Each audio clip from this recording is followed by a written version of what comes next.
Bangladesh cricket বোর্ডের ভাবটা অনেকটা এরকম ছিল যে এই যে 6-7 ক্রিকেটার সবাইকে আইপিএল এ নিয়ে নেবে এবং নিয়ে নিলে বাংলাদেশ দলে কোনো ক্রিকেটার থাকবে না, তখন কি হবে?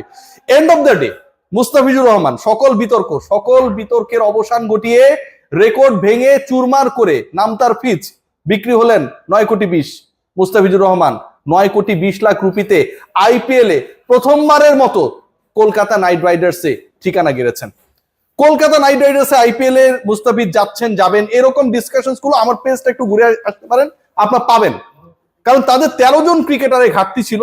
ঘাটতি বলতে হচ্ছে 25 জনের যে কোটা, যেটা আসলে ফিল আপ করা যায়, সেই 25 জন পূরণ করতে যেহেতু আগে থেকে 12 জনকে ধরে রেখেছে, 13 জনের একটা গ্যাপ ছিল।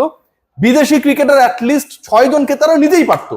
সেই জায়গায় মুস্তাফিজের জন্য তারা যেভাবে ড্রাইভ করেছে, যেভাবে অপর দুই কন্টেস্ট্যান্টকে পরাজিত করেছে, দিল্লি ক্যাপিটালস শুরুর দিকে ছিলেন, প্রথম বিডিংটা তারাই করেছিল এবং তারপর চেন্নাই সুপার কিংসও চেষ্টা করেছিল ফিজের পেছনে। যেই চেন্নাই সুপার কিংস মুস্তাফিজকে বাংলাদেশকে অপমান করেছিল, তাদের হয়ে মুস্তাফিজ যখন আইপিএল এর আগের এডিশনটা খেললো, লাস্ট ডে পর্যন্ত যেদিন খেলেছিলেন হাইয়েস্ট উইকেট টেকার ছিল, এবং তারপরে এডিশনে মুস্তাফিজ আনসোল্ড থাকলেন, তাকে কেউ কিনলো না, তার দল চেন্নাইও কিনলো না।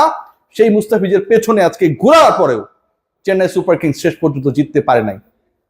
আজকে যদি দলগুলোর পকেটে টাকা থাকতো তাহলে মুস্তাফিজের প্রাইস, ক্যামেরন গ্রিনকে নিয়ে আমরা আলোচনা করছি না, 25,20,00,000 রুপিতে তিনি বিক্রি হয়ে গেছেন। ওই কলকাতা নাইট রাইডার্স তাকে কিনেছে। আমরা পাচিরানার কথা বলছি না, 18 কোটি রুপিতে, সেটাও মুস্তাফিজের দল, কলকাতা নাইট রাইডার্স তাকে দলভুক্ত করেছে। আজকে হয়তো সেই রেকর্ডগুলোর কাছাকাছি বা দু একটা রেকর্ড ব্রেকও হয়ে যেতে পারতো। মুস্তাফিজের ব্যাপারে যেভাবে শেষ মুহূর্ত পর্যন্ত বিডিং চলছিল অন্তত 3 দলের মধ্যে। এর আগে মুস্তাফিজ 6 কোটি রুপিতে গত মৌসুমে মাত্র 3 ম্যাচ খেলার জন্য 6 কোটি রুপি তিনি পান নাই, দলভুক্ত হয়েছিলেন। এবং সেই আইপিএল এ মুস্তাফিজ 3 ম্যাচে 4 উইকেট পেয়েছিলেন, ইকোনমিক্যাল ছিলেন, উইকেট টেকার ছিলেন, কনভিন্সিং বল করেছিলেন, মোমেন্টাম শিফটিং এর ক্ষেত্রে একটা বড় রোল প্লে করেছিলেন।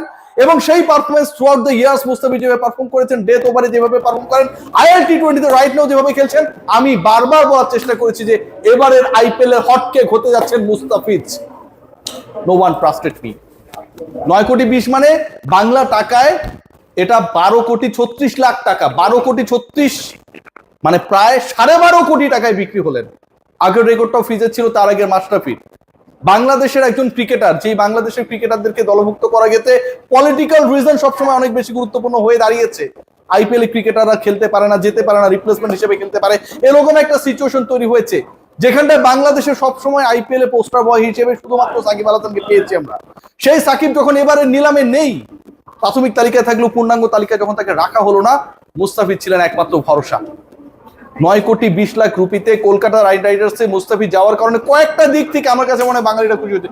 প্রথমত হচ্ছে দিস টিম বিলংস দ্য বাঙালিস, এটা হচ্ছে বাঙালিদের দল। Kolkata night Riders is a team যেখানটায় বাংলাদেশের ওপার বাংলার বাঙালিরা ভয়াবহভাবে ইমোশনালি অ্যাটাচড থাকে।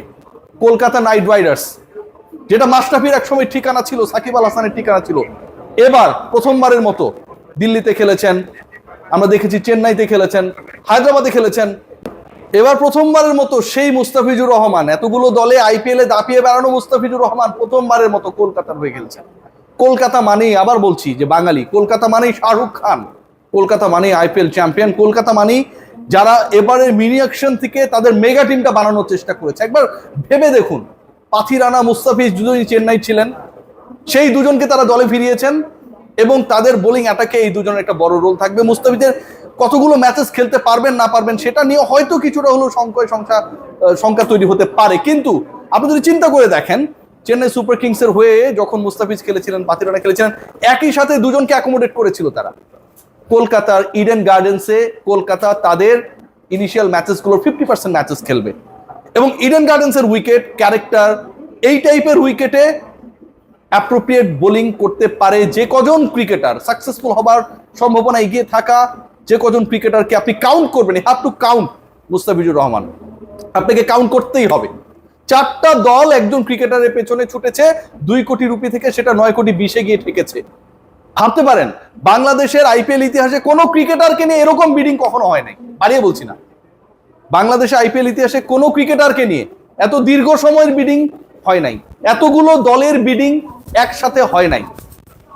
20 লাখ করে রুপি যখন তার প্রাইস বাড়ছিল, মিরপুরের প্রেস বক্সে আজকে আমরা যারা নাজমুল শান্তর মাইকিং করা ম্যাচ দেখতে এসেছিলাম, আমরা সবাই উচ্ছ্বাসে ফেটে পড়ছিলাম যে এই প্রাইসটা শেষ পর্যন্ত কোথায় গিয়ে থাকে। ম্যাজিক্যাল ফিগার 10 কোটিকে কি সেটা টাচ করতে পারবে? পারে নাই। তাতে কি হয়েছে?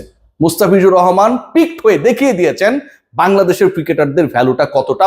ভেবে দেখুন, যেখানটায় রাচিন রবীন্দ্ররা ইনিশিয়ালি আনসোল্ড থাকেন, লিয়াম লিভিংস্টনরা আনসোল্ড থাকেন, ঠিক সেই জায়গায় মুস্তাফিজুর রহমান প্রায় 10 কোটি রুপিতে সোল্ড আউট। মুস্তাফিজুর রহমানের পেছনে 4টা franchise at a time bid করছিল।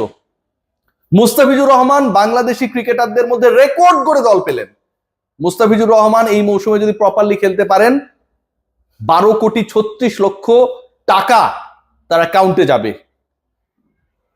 Just unbelievable the way actually মুস্তাফিজকে কেন্দ্র করে উন্মাদনা আজকে আমরা আইপিএল এ মিনি অকশনে আবুধাবিতে দেখেছি। এবং কলকাতার এই এক্সাইটিং টিমে যদি মুস্তাফিজ না খেলতেন, ওই বিডিং এ শেষ পর্যন্ত যদি চেন্নাই তাকে নিয়ে নিত, কিংবা দিল্লিও ট্রাই করছিল, তারা যদি পিক করতো, একটু হলেও আফসোস থাকতো। আজকের পুরো আইপিএল এর নিলামটাই তো কলকাতা নাইট রাইডার্স বেস্ট। আজকের আইপিএল এর নিলামে কলকাতা নাইট রাইডার্স ওয়েলকে দেখানো শুরু করেছিল গ্রিনকে পিক করার ক্ষেত্রে। 2 কোটি ভিত্তি মূল্যের গ্রিনকে তারা শেষ পর্যন্ত পিক করেছে 25,20,00,000 রুপিতে। 2 কোটি গ্রিন এক্সট্রা পেয়েছে 23,20,00,000। পাথিরানাকে তারা পিক করেছে 2 কোটি ভিত্তি মূল্যের পাথিরানা 18 কোটিতে। মুস্তাফিজ 2 কোটি ভিত্তি মূল্যের, তাকে পিক করা হলো